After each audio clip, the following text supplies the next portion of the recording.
Not a whole lot to say other than obviously disappointed in Saturday's result. Spoke on that Saturday after the game, but excited about the resiliency and relentlessness of our team right now. This is a team that again really, really believes in what we're doing. It's a team that has bought into the truth and reality of that if you play really, really hard and really physical and you play with a purpose greater than yourself, regardless of talent level, you have an opportunity to be in every game. And I've said before, we need to find ways to win those games against top 10 opponents, but they're ranked in the top 10 for a reason too. And it's really hard to win. It's really hard to win on the road, but we got to find ways to do it. That being said, I do think that our guys really believe in what we're doing, and they understand the urgency here going into the last quarter of the season, and that time is ticking on guaranteed opportunities to play this game this season, and the urgency is definitely there and definitely palpable, but energy level was fantastic yesterday for a team that has suffered some pretty hard losses and a treacherous schedule as well. And so injury updates, Sam Ellinger practiced non-contact yesterday. He is going to be evaluated today around 4:30 for his inner ear problem, I guess is the best way to put it. Zach Shackelford, Tennille Carter, both practiced non-contact and yesterday and are expected to be fully cleared for contact practice on Tuesday. PJ Locke is still on the mend, so I would put him in the doubtful or questionable category probably for this week, which would be we've got 5 captains as voted on by their teammates, and this will be the second straight game we'll be playing without 3 of them. So we got to find some young guys just to step up and lead. And then Jeffrey McCulloch suffered a high ankle sprain. He'll be out this week and probably a couple weeks. I do before we open it up for questions, I do want to express our heartfelt condolences to those suffering because of the shooting to the south of us, and our thoughts and prayers. I know that sounds cliched, but they are certainly with those affected by the horrible tragedy, and something that being that close to home, we're still trying to find out how, if at all, we can help. So please keep all of those affected in your thoughts and prayers. Questions?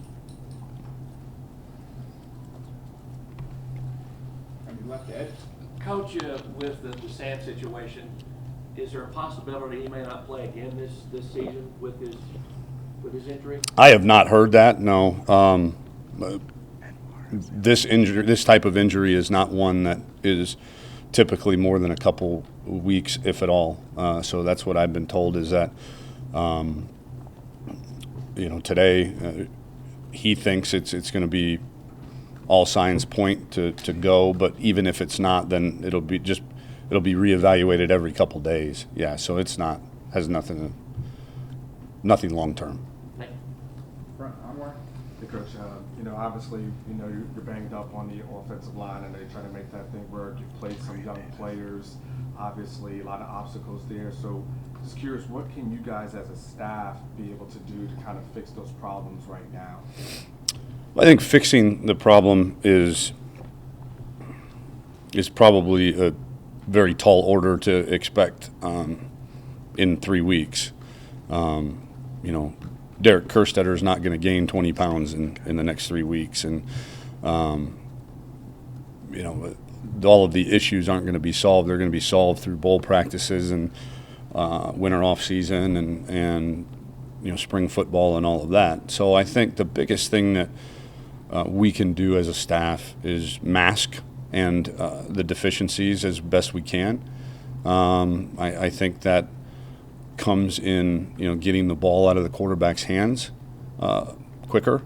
It comes in not maybe asking our offensive linemen to block anybody one-on-one, is to try to set up as many double teams as possible in the run game. I think getting the ball out on the perimeter and away from inside the box those are all things just in specifics that we can do as coaches, continue to do. Obviously, this is not something new that we just discovered today or yesterday or after the TCU game.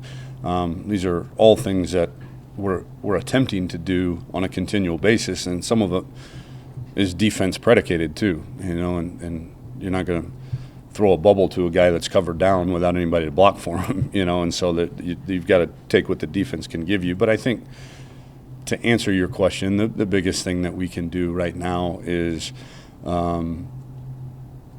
try like heck to make sure that some of those deficiencies aren't exploited, is probably the best way to put it. Brian, the hottest seat in this town is always offensive play caller.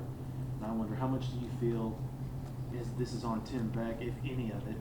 And then secondary to that is, do you think or do you want Merringer to have a bigger role in play calling, or should he take over? No.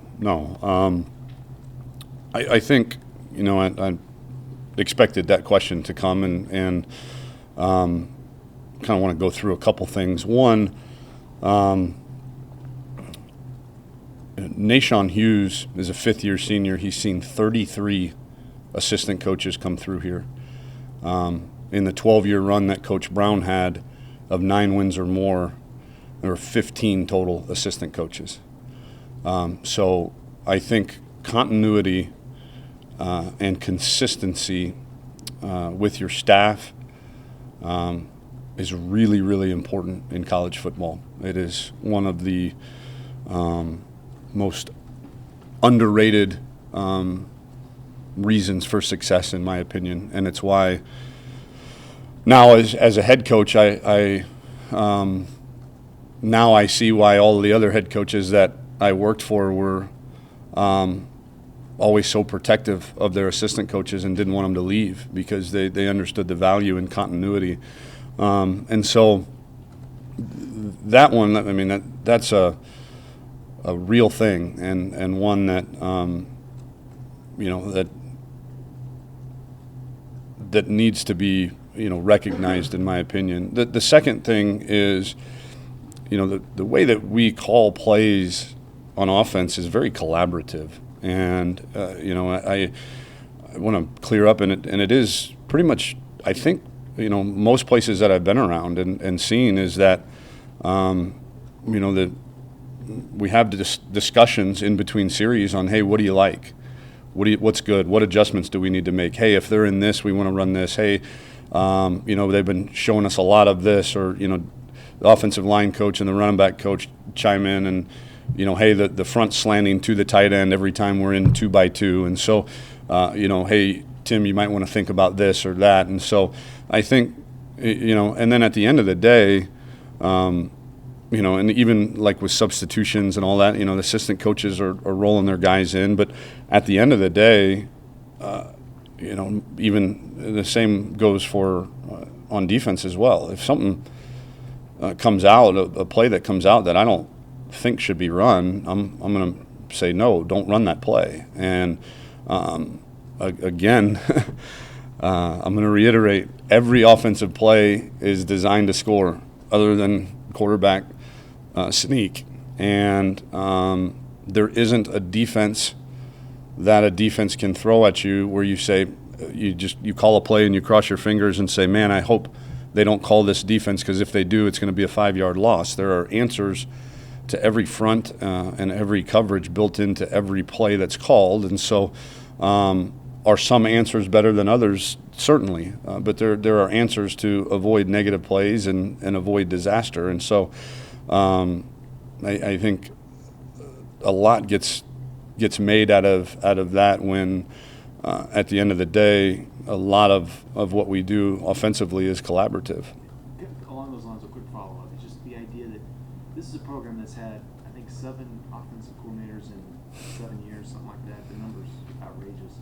Do you think that no matter how this season ends, you want to stick with the same 9 guys? Oh my gosh, yes, 100%. Really? Yeah, I mean, we're all going to be evaluated and coached. It's my job as the head coach to coach the assistants and provide them feedback as to areas that I think they need to improve, provide them with support and praise in areas that I think they're strong at, and allow them to continue to enhance their strengths. But yeah, that's my job as the head coach, is to coach the assistants. Now, at some point, just like with players, I would imagine that sometimes coaches become uncoachable, like with players, and as you've seen in other programs, I can't attest to other programs, but you've got to move in a different direction. But no, I hired these guys knowing exactly what I was going to get, and we've all got to get better, especially on that side of the ball. But I have full confidence that we will. Middle, Steve. Coach, you talked a couple times this year about how you wanted to simplify things for the quarterbacks, just to get them on track. And the other day, after the TCU game, you said you might even think about simplifying some of the run game just to get it down to a couple of plays. Can that be counterproductive if you're a defense getting ready for something that's been simplified? I mean, is there a fine line in that situation? Yep. I mean, it's pick your poison. Do you want to be a jack of all trades and master of none, or do you want to try to master a couple things and hope that you can execute better than your opponent? And yeah, there's a fine line there, but they're right now we're not mastering anything offensively, and so we've got to figure out some things that we can get good at, whether the defense knows it's coming or not. On your left, Cedric. Times are not dead on Connor Williams. Is he close to maybe coming back? Close, yeah. I think we'll know more. He's been working out. I don't know if you guys saw him pregame. TCU, even on game day, was out there prior to the game, getting a workout in. Him and Elijah both. Day to day at this point, I think we're hopeful for maybe this week, but still, I would say probable is probably too optimistic. Stay over here, Nick. Given the offensive struggles the last couple of weeks, especially last game, do you get the sense at all that your defense, not necessarily even the whole unit, just certain guys at all, are pressing to make plays because they know that the offense is struggling to score points? No, I think there's a definite early game issue that Coach Orlando and myself have addressed with the defensive players, and whether it's too excited or too wound up to go play. We played a lot better after the first couple series in each game. I think Oklahoma State scored on the first or second series, and TCU scored on their first 2 series, if I'm not mistaken. And so, and once we settle in, boy, it's fun to watch. But we got to find a way to settle in from snap one. So I don't think if anything, it's an early game issue. It's not a, hey, we need to make plays for the offense issue. Stay over here, Danny. Tom, on Saturday, first field goal attempt, do you expect Joshua Rowland to take it? And if so, what are the other kickers not showing you in practice to get a shot? No, I think depending on how practice goes, we had a 2-minute drill yesterday that ended in a field goal, and Mitchell Becker was the one that kicked it. So I think that'll just – who do I expect? I don't know who to expect. But, yeah, it's not – there's really, at the end of the day, I mean, there's no maybe no more easier position to grade than kicker. You either made it or you didn't, right? And so, we chart kicks. We give them equal kicks throughout the week. We put pressure on them. We have the whole team around them screaming, yelling, doing the whole waving up and down, all that stuff. And, through the first, 9 weeks, Josh Rowland's percentage has been a lot better, in those situations. On your right, Chip? Tom, you said that the sign of, a well-coached team is improvement from week to week. On the offensive line, where's the progress that you've seen in terms of them working together as a group? And obviously it's been a bit of a fire drill, but where have you seen the improvement on the offensive line?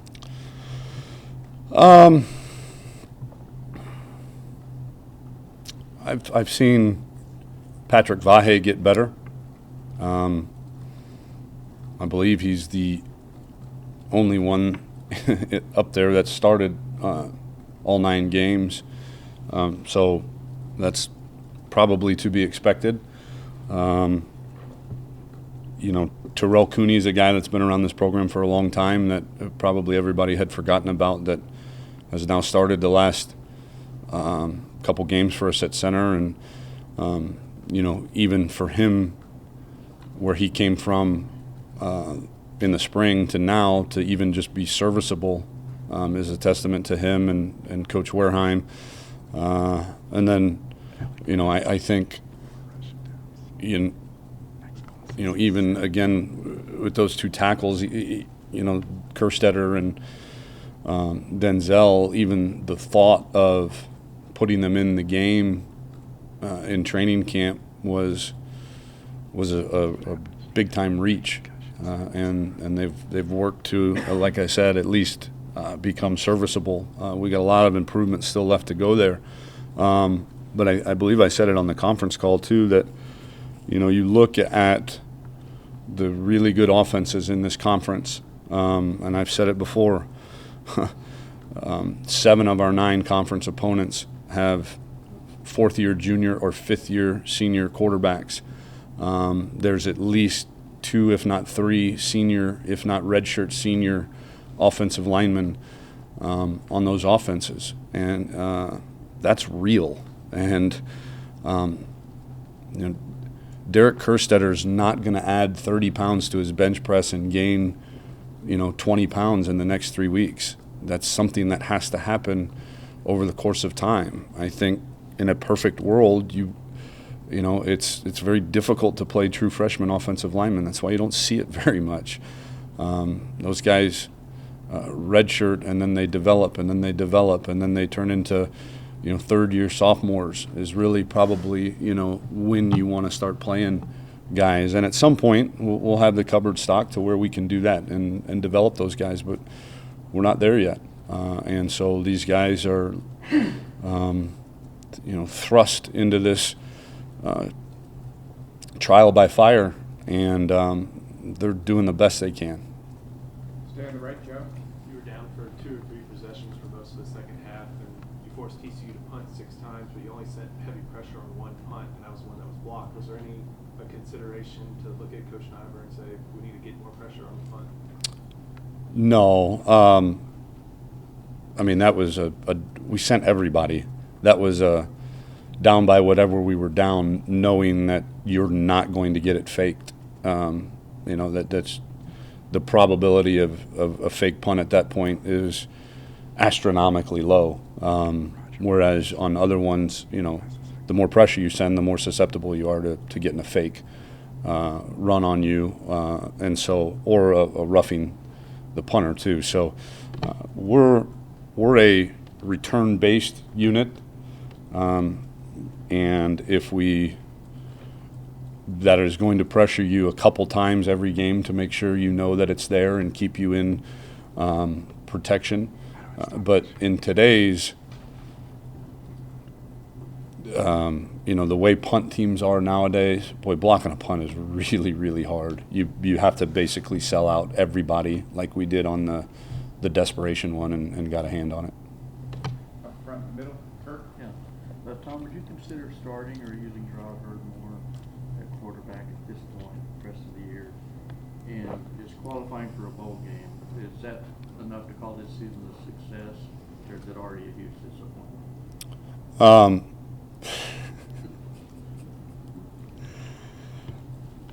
Those are my only two options: success or huge disappointment. Huh? Thank you.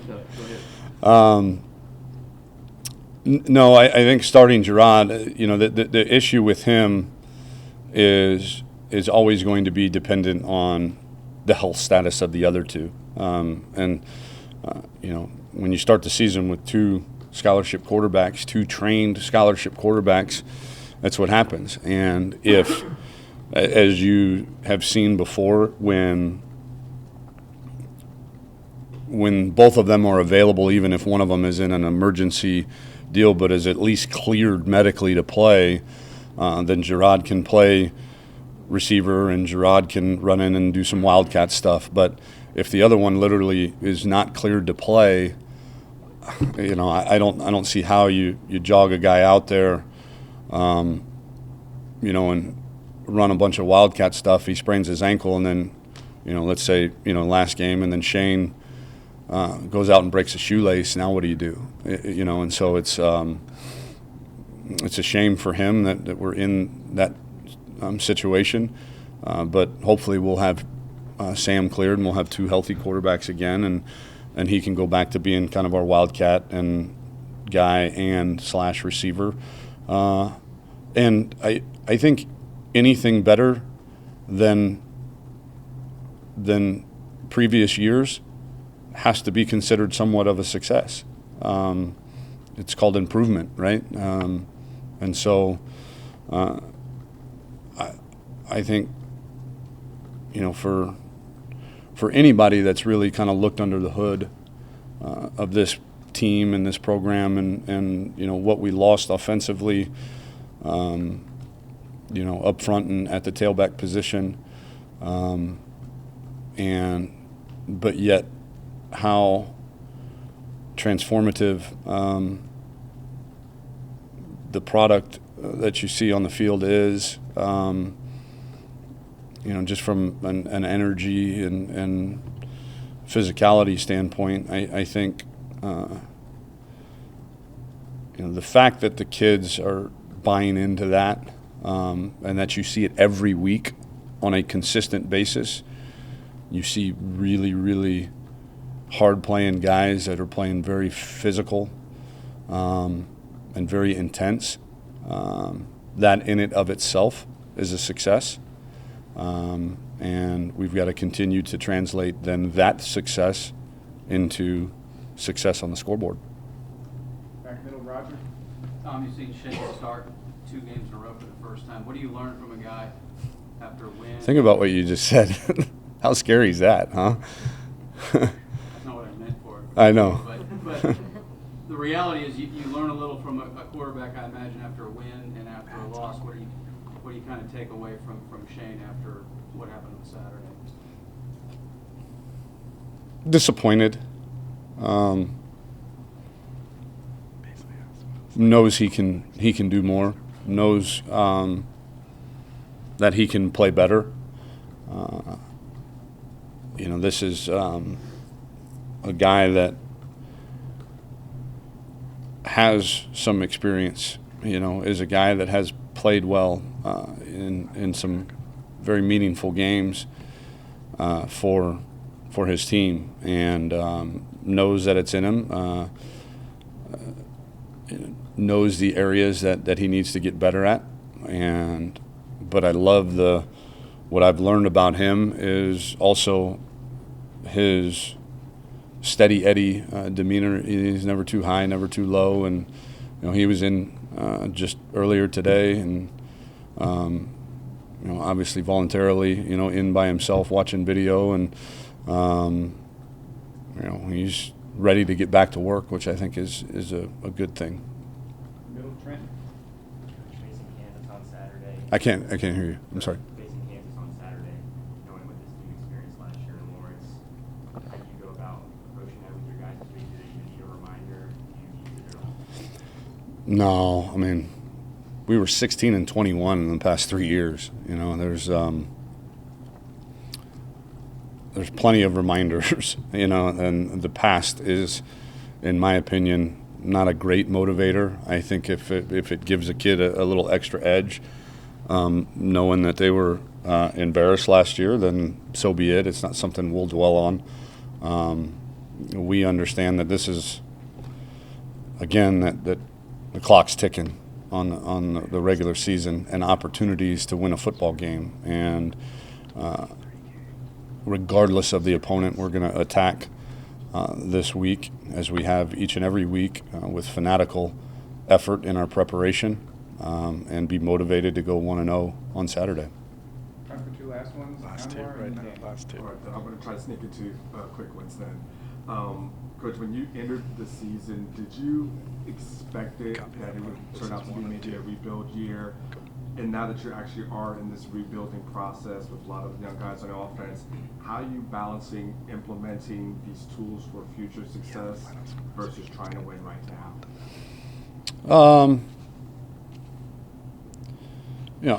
I obviously didn't expect the struggles offensively, but we had Elijah Rodriguez, Connor Williams, and Andrew Beck too, and so that was a big piece of that puzzle offensively.